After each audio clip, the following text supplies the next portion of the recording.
Peut-on acquérir un premier logement quand on est jeune? Quand et comment devenir un jeune propriétaire dans le contexte actuel? On va voir ça avec vous, Éléonore. Vous êtes notaire ici à Bruxelles et vous recommandez aux jeunes de réfléchir très vite à la possibilité d'acquérir un premier logement. Mais pourtant, les logements sont chers, le crédit, c'est pas toujours facile.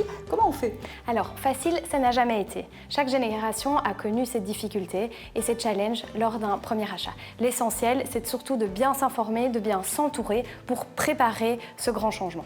Alors, qu'est-ce qu'on doit faire en premier?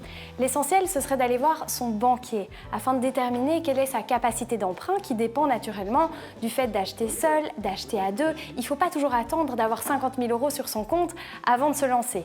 Ça, c'est un premier point, le crédit bancaire classique. Ensuite, dans toutes les régions, il y a la possibilité de bénéficier d'un prêt social, alors avec des conditions qui sont plus intéressantes et qui permettent donc d'emprunter beaucoup plus facilement. Ça, c'est si on a des revenus relativement modestes. Il y a aussi le problème de l'apport. Il faut quand même toujours un montant minimum pour démarrer.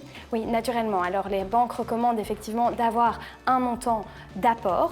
Et si vraiment cette possibilité-là n'existe pas, les notaires peuvent alors vous accompagner pour justement mettre en place d'autres systèmes, d'autres leviers, notamment celui de la donation, qui est un système privilégié. D'accord, donc ça c'est un petit coup de pouce de la famille. Et c'est vrai qu'aujourd'hui, en général, on hérite à l'âge de la pension.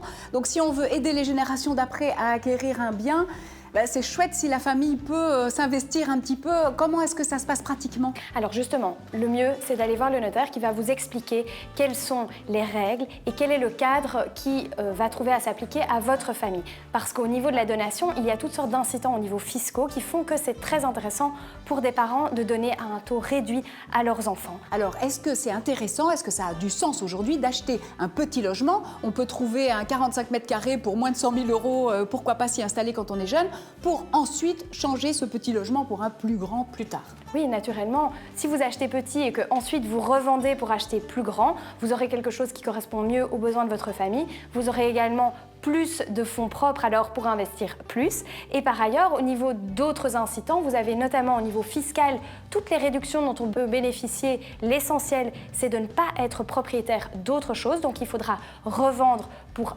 racheter après.